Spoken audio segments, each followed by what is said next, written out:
Cupids, and welcome to our podcast, Cupido. In today's episode, we are going to talk about marriage as a covenant. So when talking about marriage in Christian sense, we're not just talking about a legal agreement like a contract. We're talking about a covenant, which is different. See, when we talk about the contract, it says, I'll stay here as long as things are fair. But the covenant says, I choose you even when things get hard. This reflects God's love for us, faithful, patient, and committed. Ikaw, Rowan, committed ka ba to anything right now? Maybe. But yes, and that's exactly why marriage can both be imperfect. It is imperfect because two imperfect people are trying to build a life together. And yes, there will be such mistakes, there will be such misunderstandings and miscommunication, but that is the path for us to stay together and be committed to each other. Yes, true.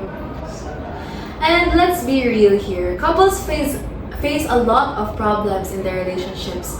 Things like miscommunication, trust issues, and financial issues. These aren't small things. They can slowly build tension within the relationship and cause it to feel heavy. Naka-feel ka na yan? A bit. Yeah. Sometimes, not really connected to in a relationship, but like academics, like that. Gets kita. So, sometimes when it gets overwhelming, walking away seems easier than working through it. Parang ka-give up na ka no? And we all know how heavy things like miscommunication, trust, and financial stress can feel. So it's just as easy to want to throw it in the towel when things get messy, no? But that's exactly why having a covenant mindset can completely change the game. When you view your marriage as a covenant, it stops being a conditional contract where you just walk away if the other person makes a mistake. Instead, it helps you push through those exact struggles rather than just giving up on the person. It's the deep promise of we are in this together and we are going to figure this out. Kaya nga may marriage vows tayo, di ba? Exactly, Hailey. But let's be honest though, surviving really tough times and constantly choosing to stay doesn't just happen by magic. It requires a solid foundation. You need something much deeper to anchor your relationship when the storms hit. And that brings us perfectly to our next point, because the best place to find that foundation is by looking at it through a biblical lens. So we talked about how marriage can feel imperfect at times. Now let's look at it through a biblical lens. Rowan, can you help us explain? Sure, a covenant isn't just a contract. A contract ends if things fail, but a covenant shows lasting commitment. Just like how God makes covenants with people like Adam, Noah, Abraham, yet He always stays faithful even when they make mistakes. Ganun ba? So, how does that even connect to marriage? Ganito kasi yan, Hailey. Marriage reflects that covenant pattern, where it's not built on perfection but on commitment. Just as God's love is patient and forgiving, marriage is meant to reflect that same unconditional love. So meaning mo, couples are called to the responsibility of being committed to each other. Yes, exactly. A covenant love requires faithfulness, obedience, and sacrifice. Imperfections don't cancel the covenant, but they do help improve. Tama ka talaga dyan. So as we have already introduced our topic, let's also introduce our guest speaker, Ma'am Joy Aludo. Hello po, Hello. ma'am! Thank you for sharing your time with us po. Kasi kasi po, ma'am. So, as we know, ma'am, we invited you po because you have experience in marriage po, di ba? Yes. How long po kayo married? 23 years na. This June. Last 1 year na boyfriend, girlfriend. So, 24. So, 24 years na kami magkasama. We prepared a few questions for you po, ma'am. And so, let's start with the basics. How is marriage for you? Siguro, based sa marriage namin of what we have right now, masasabi ko talaga our marriage is like, it's a journey of partnership kasi nga, di ba, 23 years or 24 years na kami. So, it's really a journey of partnership and growth. Growth, spiritually, physically, so, maliliit, medyo payat kami dati, ngayon lumaki na kami. So, I would really say that it's a journey of partnership and growth talaga. Hindi naman kami perfect, we are not a perfect couple, but we really try to support each other, especially during yung may mga difficult moments. Kailangan talaga partners kami, hindi lang kami couple. We try to support each other, especially in the different seasons of life. Sa marriage naman kasi hindi laging masaya, hindi laging malungkot, hindi laging ano. So, meron different stages or different seasons. So, but we really try to be there for each other. Kasi nga, sabi ko, di ba, we built a relationship na naka-base talaga siya on commitment, Yes, tapos, yes. Patience, forgiveness, or just simply choosing each other every day. Yes. Kahit hindi lovable ang isa't isa everyday, may mga times talaga na parang hate ko siya ngayon, but ano siya, it's really a commitment. Commitment talaga siya na may pangako kayo. We really try to be true sa aming commitment na sa harap ng Diyos, diba? Kasi church wedding kami, so yun. And our decisions, especially when it comes to family, sa mga anak, sa mga we really try to naka-anchor talaga sa patience, sa faith namin. So, yun. How many po anak niyo, ma'am? Meron kami 4. Kasi yung bunso namin, twins. So, biglang 4. Yeah, two girls and 2 boys. Yung twins naman kasi namin is 16. So, medyo yun, matagal-tagal na talaga kaming magkasama sa hirap at ginhawa. Okay. Grabe naman na, di pa kami makarelate dyan. Pero ma-feel ko na yung Yes, stress. medyo stressful, pero yun nga sabi ko, hindi lang talaga love. Kailangan talaga may commitment. Yes. May follow-up question po. Yes. Diba sinabi niyo po na parang gina-choose niyo po ang each other every day. Yes. So ano po yung mga common struggles na a married couple usually experiences? Like any couples naman, meron talagang times na you experience yung mga challenging moments. So I think one of those is yung minsan hindi kayo same ng opinion on things, or iba ang kanyang pamamalakad, especially sa discipline sa mga anak. Kasi I am more like, ako yung medyo talaga. And then, siya naman yung lang, silent. Pero yun, ako talaga, I'm very expressive. Lalo pag may disappointed ako, I really express it. Siya naman is that silent type. Hindi siya masyadong hindi siya pala away. I mean, like, ako dun na, dapat pag-usapan natin. Dapat mag-relate siya sa Yes, and over time, kasi ako, pag we encounter problems, ang gusto ko talaga, upuan, pag-usapan agad, hindi ko makatulog. Like, siya naman kasi is the silent type, parang nag-distance siya muna, and then deep thinker siya, and yun yung struggles namin. But over time, I have learned to respect his silence. Hindi kasi ibig sabihin na pag silent yung isang tao, ibig sabihin wala siyang pakialam kung ano nangyayari sa marriage. So, sa kanya naman kasi iba din yung approach niya. Parang na-absorb niya muna, tapos pinag-iisipan niya muna. Ako naman gusto ko talaga. So, over time, naintindihan ko naman at saka na-express niya din sa akin na sometimes we really need separate time to think it over and analyze kung ano nangyayari and then talk. Yan. So, doon nag-adjust ako doon. At saka siya din naman, naka-adjust din siya sa ugali ko. So, 24 years? yes, 24. 24 sweet but challenging years. Sweet talaga. Laban pa rin. So, ma'am, have you ever felt like something was lacking in your marriage? And if so, then how did you overcome those?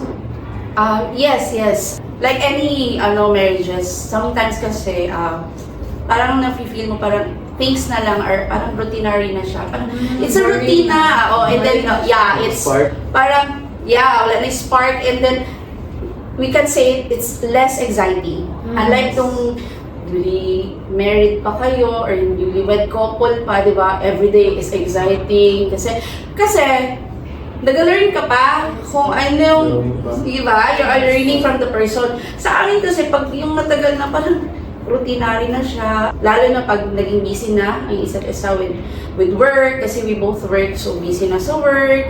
Meron ng maraming responsibilities sa bahay, and then sa trabaho. So, yun, nagiging busy na tayo. So, wala na spark. Parang na lang kayo magkapatid na magkasama sa bahay. Tapos, yun, uwi, dating sa bahay. So, sometimes I really feel that na parang may lacking. But, paano namin na-overcome yung phase na yun, or still, hanggang ngayon pa naman communication talaga. And, yes, learn to communicate with your partner or with your husband or your wife. Communication and effort. Like, you really have to spend intentional time. Ibig sabihin, hindi pwedeng hayaan mo na lang. Kailangan mag-effort ka din. Kahit mga simpleng lang na be honest, no? Yung parang talk lang, small talks, tapos you express kung ano yung nafe-feel mo, mga ganon. So, yun yung way na na-overcome namin yung mga ganong struggles. Yung boring na phases sa marriage life. Yun yung ginagawa namin. Communication and effort. Kasi love should not be mere words lang. Yes. Yeah. I love you. Ganun daw. Tapos hindi ko na-feel na love niya ako. So, ang pinaka-importante doon is the everyday acts of love. Yes. Kahit yung mga simple lang. Like, busy kami sa work, tapos may text mo, kumain ka na, or how are you, anong ginagawa mo ngayon, yun, yung mga ganung so you would really feel that you are still part of his everyday life. And he cares po. Yeah, and he cares. So it's the everyday acts of love. Hindi naman kailangan talaga big events na with flowers and everything. Ako naman, I am not really hindi ako mahilig masyado sa mga ganun. Ang mas na-appreciate ko yung maya tatawag, ba't tumatawag? Ngayon, kumain ka na. Yun lang. Ay, alam mo naman talaga, hindi ako napapalipas ng gutom. But then, again, alam mo na he cares. Parang naisip niya siguro kumakain siya, ako kumain na kaya yun, mga ganun. So, you really have to not just say, I love you, but show that you love the person. So, actually, curious ako, ma'am. What do you usually do with your husband po sa free time? Like, what if day off niyo po? Ganyan. Free time? Meron ba kaming free time? Usually, ang free time namin is yung walang work. Yes. And that is, sa kanyang nature naman kasi sa kanyang work is parang 7 days a week talaga. Pero hindi yung 8 hours. May days na uwi siya ng bahay. But kasi ako Monday to Friday. Uwi ako ng bahay gabi na. So usually nagkikita kami gabi na. Ang ginagawa namin is, nandun lang kami sa labas ng bahay. Tapos, nag-usap. Tapos, very common sa amin yung kahit magkatabi kaming dalawa, and then pag may nakita siya sa Facebook na reels na nakakatawa or nakaka-relate, sinisend niya sa akin. Kahit na magkatabi lang kaming dalawa. Tapos, ngayon naman, same din ako. Sinisend ko din sa kanya. Tapos, pagkatapos nun, tatawa na kami dalawa. So, yun yung namin, yung time namin na ginagamit namin yung konting time na magkasama kami sa bahay. Pag Sundays naman, wala siyang work, or Saturday, ang pinaka namin talaga is bonding, is laundry. Like, I do the laundry, tapos sabihin niya, sige, ayaan mo lang ako magsasampay. Hindi naman kasi kami, hindi din kami mayaman, so wala kami masyadong punta tayong mall, or punta tayong ganito, ganyan, wala kami masyadong ganon. So, we really spend our time with our kids. We really see to it na kahit konti lang yung time namin with the kids sa bahay, we really see to it that we spend quality time with them. Kahit lang. Kasi nag-aaral din silang apat. Pinaka-bonding namin yung nanonood ng movie because we all love watching movies kami lahat sa bahay. Tapos, chichirya, ganun. Yun na yung pinaka-bonding namin mag-asawa with the kids also.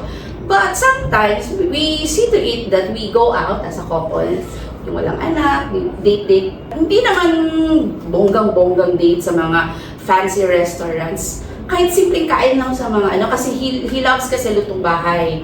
So hindi siya masyado mahilig sa mga fast foods. Kayo po, nagaluto po kayo. Yeah, I cook and he is the one na nagturo sa akin paano magluto. Kasi hindi ako marunong magluto before.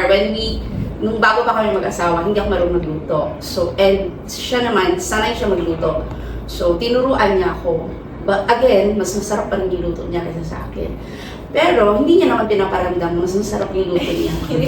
But he is very appreciative of what I do sa bahay naman. Kasi I also trying, even if 23 years na kami magkasama, I am still trying to impress him pagdating sa luto. Kasi alam ko magaling siya doon.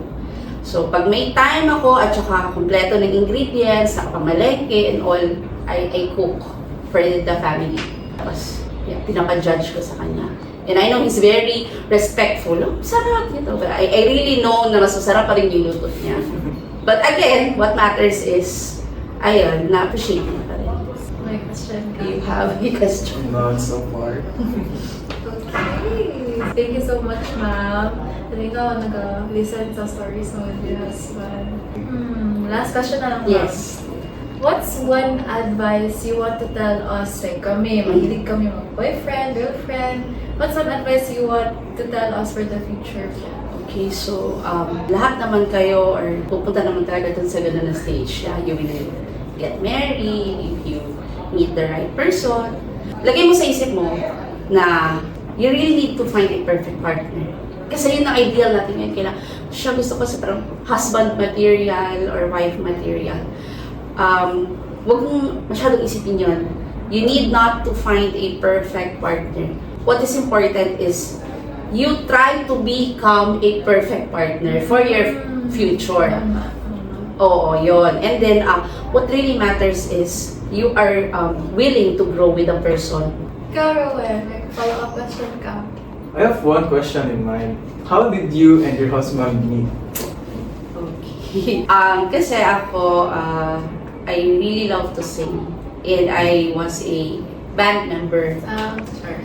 Yung banda namin is may isang resto in Jensan na doon kami tumutugtog. And then he opened another branch in Marbel. Yeah, in Marbel. So, siya ang nagmamanage ng resto ng uncle niya. Pinapunta kami doon kasi we need to sing for a night, parang opening. I met him kasi nga sabi ng uncle niya na yung manager ng resto na kinakantahan namin na nandun yung pamangkin ko, his name is Benito. So, you approach him kasi I will call him na you will be coming over para magtugtog kayo ng band mo doon. So, I met him. So, I was like, Kuya, ikaw po ba si ano? I was calling him Kuya. Though, 3 years lang ang gap namin, but I didn't know at that time na 3 years lang kasi malaki tao siya, matangkad. Ako naman is potot. So, I asked him, Kuya, kami yung pinadala dito para magtugtog mamaya sa opening. He said, yeah. Medyo suplado siya. Okay. Sige, may quarters kayo doon. So, kumain na kayo, dinner na. No, not yet, Kuya. So, I was calling him Kuya. Sige, doon kayo quarters niya. He's very suplado. So, doon kayo na. And I really hate him during the time kasi hindi dito kaya kami para magkanta tapos ganun, di ba? Parang ganun suplado siya. Hindi siya welcoming talaga. So, when we were on the stage na, he was just watching sa malayo. Kasi parang siya yung manager doon. Joker ako eh. So, pag may mga request na songs, nakikita ko siya sa malayo at saka kumakanta din siya sabay namin. Sabi ko, would you like to do this song with us? I know hindi siya makanta. Pero parang joke ko ba, would you like to join us? Siya naman galit na doon, nakaganon lang siya sa akin doon. And then, when the gig was done, nag-uusap-usap na kami lahat. So, yan, mga talent fees namin. And then, ako naman is, may hilig ako. Salita kasi ako, kwento ako. So, he was asking, so, yun kay mga kapatid, ganito, ganyan. So, hindi ko na namalayan, na-share ko na yung buong buhay ko sa kanya.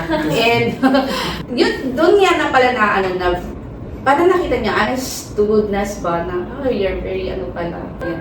And then, sabi ko, babalik pa ba kami dito, kakanta pa ba? And then, he was saying na, yeah, I guess, siguro, depende kay Uncle Bento. So, nakikita kami weekends, kumakanta kami doon. And nag-change na din yung approach niya. He's very welcoming na, parang he's asking me, what would you like to have for dinner? Mga ganun. Kasi resto yun. So, ako naman, matakaw. Sabi ko, ganito, I like this, I like that. Can I have this? Can I have that? And then, hindi na namin namamalayan na. Parang, taking close na. Love talaga. Hindi ba talaga siya love? Parang, I really enjoy talking with him and he enjoys talking with me. Malingaw daw siya. Kasi talkative ako. Until one day, sabi niya sa akin, pwede ba kitang dalawin sa bahay niyo? And I was saying na, yes, but I will not say my address. It's up for you to do the research. Sabi ko, challenge yun. Kasi sabi ko, ano gagawin mo sa bahay? Hindi naman part ng bahay namin. Ba't ka papasyal doon? Sabi niya, yun, gusto ko kaya naligaw. Sabi niya, okay, sige. Sabi ko, pwede, but I will not give you my address. So, i-research mo. Kasi it's a way of testing him. If interested talaga siya, talaga magsasearch siya. And then, 1 week passed, 2 weeks passed, walang nangyari, walang dumating sa bahay. And nagkataon na wala kaming gig doon. Jensen lahat. Bigla na lang, sabi ng mama ko, Joy, may nagdo-doorbell. Sabi ko, ha? Okay, sabi ko, pagsilip ko, kasi matangkad siya. So, lampas siya sa gate. Sabi ko, ba't siya nandito? And then, I told him na, ha? So, pag nakarating ka dito sa bahay, sabi niya, yes, I did my research.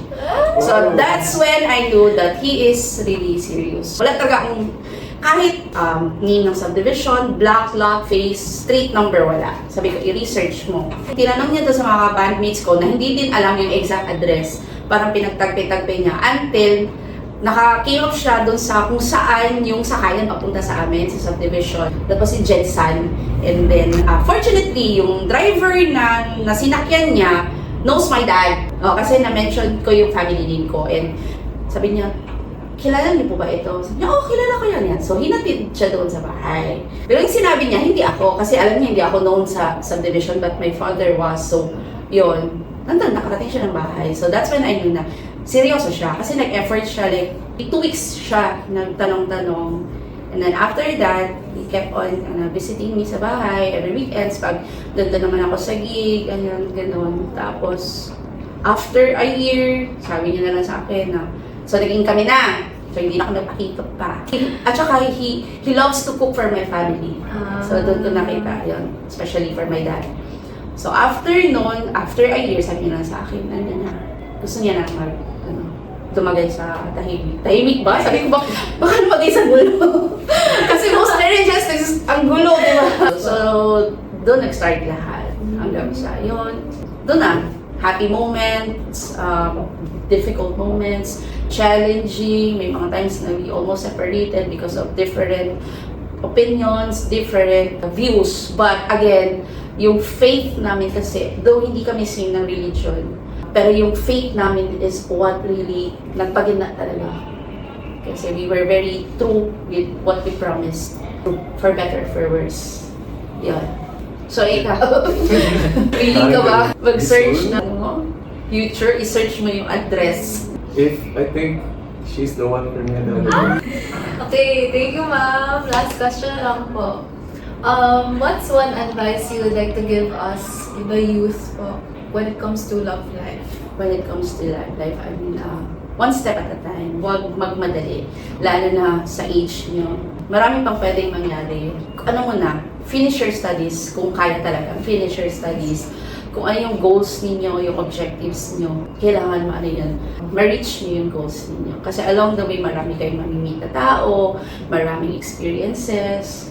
So, what is important, pag dumating na talaga kayo sa marrying age, pag gusto niyo na talaga pumasok sa marriage life, dapat hindi lang built on love ang isang marriage, but respect and especially yung commitment. Kasi uulit-ulitin ko talaga yung commitment kasi yun yung nagpapastrong kasi ng mga couples. Pwede naman kasing love mo siya pero hindi ka committed. So, di ba? Pero pag may times kasi na parang hindi mo siya love pero but you are very committed with the marriage itself. Yes. So, yun. Talagang gagawin mo lahat. Talaga. Yes. So, kailangan talaga love, respect, and of course, yung commitment. And important din that you are very willing to be patient.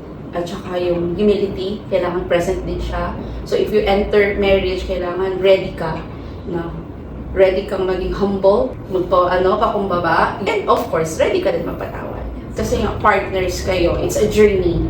When your marriage life is built on those values talaga, I would really say that your marriage will become a very meaningful and beautiful journey together. Yes. Thank you, ma'am. You're welcome. Thank you very much. Thank That's you. all. Thank you so much for your time, ma'am. And we appreciate you for sharing your experiences with us. So, Rowan, ano na po ang masashare ni ma'am? So as what Ma'am Joy said, always build yourself first and don't rush things. And if ever the time comes na magka-relationship ka na, always be committed to that person and one at a time. Yes, beer. So now we encourage for those who have partners to reflect on their commitment as covenants and not just as a contract, but to love and connect with God throughout their journey in life. And so we invite couples to practice their patience, communication, and forgiveness, and prayer for each other to avoid conflicts. And we advise every couple to seek guidance from God to avoid falling into the wrong path throughout the relationship. As we end our podcast, we'd like to thank you, Cupids, for watching us. See you soon! Bye! Sean. So, Rowan, can you explain? Sure. A covenant isn't just a contract. But the covenant says, I choose you even. Sean. Good day, Cupids, and welcome to our podcast, Cupido. Ay, my! Sean. Good day, Cupids, and welcome to our podcast, Cupido. Ay!